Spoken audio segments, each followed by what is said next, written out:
Hey guys, my name is Sid. Welcome to another video. Today's another tech vlog and I'm super excited because today in the morning, Mamta got me the new M1 MacBook Air as an early birthday gift. My birthday is in a couple of weeks. It's been super exciting. I've been playing with this thing since the morning. So I thought I'd share with you guys my first impressions of the M1 MacBook Air. I've been using a 2015 11-inch MacBook Air as my only laptop for the last 4 to 5 years. In fact, this was the first and only MacBook that I ever bought for myself. Mamta has a MacBook Pro, the 2018 model. So this is my second Mac laptop ever. I'm more of a desktop person and I've had a couple of iMacs. And let me give you some context behind that. So I was using an iMac at the time and I really loved it. And I had to go to Frankfurt for like 2 months for work. And so I decided I needed to have some kind of laptop. So this at the time was the cheapest option available from Apple. This is the 11-inch MacBook Air. There wasn't too much of a price difference between this and the 13-inch MacBook Air, but I loved the small, sleek design. It had pretty much everything I needed. A couple of USB ports on the side. It had a Thunderbolt port as well, so you could connect different accessories, HDMI, things like that.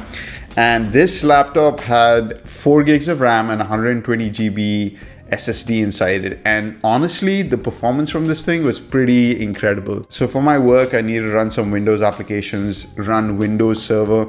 And I was actually able to run a Windows Server in virtualization on this 4 gig machine.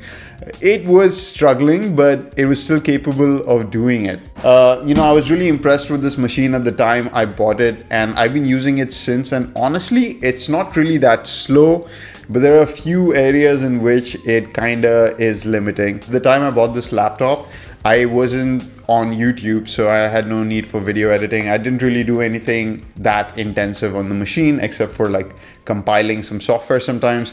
So, this laptop was more than enough for my requirements at the time. Second, it has an 11-inch screen, so it's a little bit small. For basic things like writing some Word documents or something, it works, but it's not great. The resolution is pretty low. 4 gigs of RAM is a little bit limiting. And whenever I used to travel, all the travel vlogs that I've ever done, I've actually edited on this 11-inch MacBook Air. So it is capable of doing it, especially if you're editing in 1080p. It can't do 4K really. It's been good enough for me for all these years, and honestly, it lasted me 5 years. It's still working and perfectly fine. It's got about 4 to 5 hours of battery life, which I found really good. So now finally I've started using the M1 MacBook Air, which is kind of the replacement for this computer. This is the smallest and cheapest laptop that Apple makes, and oh my god, what a big improvement it is over my MacBook Air and pretty much any other non-ARM based laptop that you can think of, because Apple has done some amazing stuff with the M1 processor inside this. Just my initial impressions, the couple of hours that I've used this, it is super snappy. Use Mamta's 2018 MacBook Pro as well. And even compared to that, it is quite a bit faster. So let's get into my first day impressions of this. So I started off by unboxing this device. Now it's pretty standard Apple packaging. You get a USB-C charger in the box. That's pretty much it. With a USB-C cable, it's got a 30-watt adapter in the box. Now, one of the amazing things about this new M1 laptop is the amount of battery life it has. You can get up to 18 hours of battery life on this, which is pretty incredible. So I thought this battery life was good, and it would even last well on while it was in sleep, but if I didn't use it for a couple of days. This is amazing. There's a couple of big quality of life improvements over the old MacBook Air. The touchpad on this thing is amazing. It's quite a bit larger. It's super smooth. It's got the Force Touch. You get a fingerprint sensor on it. So that allows you to authenticate things like purchases and Apple Pay and all that just by your finger. The second amazing feature is the screen. You get a full Retina screen on this, so the DPI is really high. It's got a P3 color gamut display. That means the color accuracy on the screen is extremely accurate. So you can actually do like some pro-grade professional video editing work on this. And speaking of video editing, I quickly tried exporting one of my previous vlogs, which I exported from my iMac. Now granted, my iMac is pretty old. It's a 2013 model, so it's not really an apples to apples comparison. Here are the results. All right, so this is my PS5 review. I've got it up here as well. both the same library file. Now we're just gonna export from both. So we've got the same file size showing on both, so it's the same everything. About 30 seconds in. This is a 1080p project, but this one's at like 50%. This one's at 5%.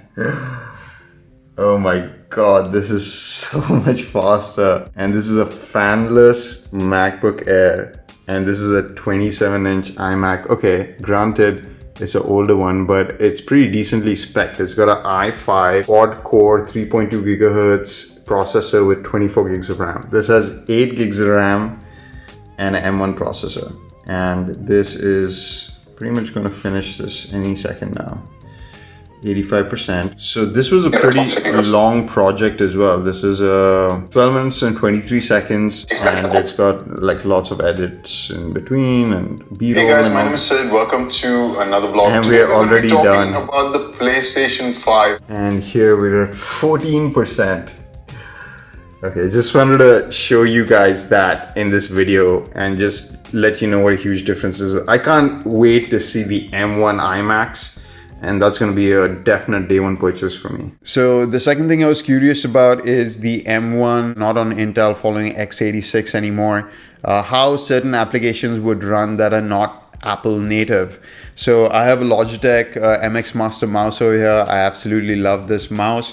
I did a review about this. If you guys are interested, go check that out. In order to use this mouse, you have to install Logi Options, which is an x86 application. So it ran in Rosetta. It ran perfectly well. It was compatible with the Bluetooth and all the settings and accessibility features of the laptop. So that worked perfectly smooth. I mostly work in Apple native apps, and if that's your situation, like I don't really use Photoshop and Illustrator too much on these devices.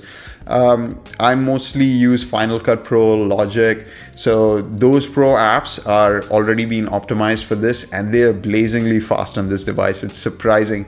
The other amazing thing about it, there is no fan on this thing. So it's super quiet. It's cold so far, even though I've done a couple of exports and stuff on it. And the last thing I'd like to say is I tried out a couple of videos on this thing. I was playing my own vlog on it just to see how the speakers sound, and they sound amazing.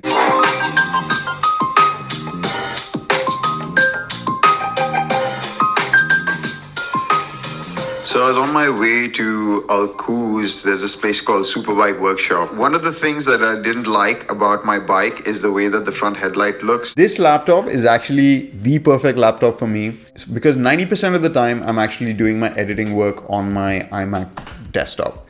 I use the laptop mostly for writing stuff. So if I'm writing a script for a video, you know, Excel sheets, Word documents, browsing, surfing the internet, those kind of are my requirements for a laptop, and the occasional video editing when I'm traveling. So for all those kind of things, this laptop is actually perfect. I don't need the crazy 20-hour battery life of the MacBook Pro. In fact, I prefer this form factor because it's a bit lighter and thinner. It fits in my backpack. I love the instant wake response of it. So when you close it, right now it's sleeping, and as soon as you open the lid, it's already ready to go. It's like an iPad almost. Like there is no like deep sleep mode in this, and you can just pretty much open it anytime and get to work. And the other really cool feature that I was missing out on with my Apple MacBook Air was Sidecar, where you can use your iPad as a secondary screen for your laptop. The last thing is, and now even though Mamta did buy this for me, at the end of the day, it's our money. So I think it's absolutely worth the price. This is the base model laptop. Comes with 8 gigs of RAM and 256 gigs of hard disk space. And that is more than enough for my requirements, especially because I'll probably be connecting an external SSD for video editing, and I have a dongle on it as well. If I need to, use an HDMI signal or something like that, this can output to a 4K monitor if I need. Maybe there's an interesting video coming soon about that. So if you guys are interested in knowing more about the M1 MacBook Air, hit that subscribe button and stay tuned for new videos. This is not my review of the MacBook Air. I literally got it this morning. So this is just my first initial impressions about it and my thoughts on getting this laptop. I will be talking a lot more about the MacBook Air in my full review, maybe in a couple of weeks when I do a bunch of stuff on it and I get used to it. And when I'm able to really push this thing and see how it is in day-to-day use after I install a couple of applications that I need, plugins and things like that, let's see how this performs then. But so far, great experience. Thank you, Mamta, for the amazing birthday gift. And if you guys like this video, hit that like button, leave me a comment, subscribe to watch more videos like this, and I will see you guys in the next one. Bye.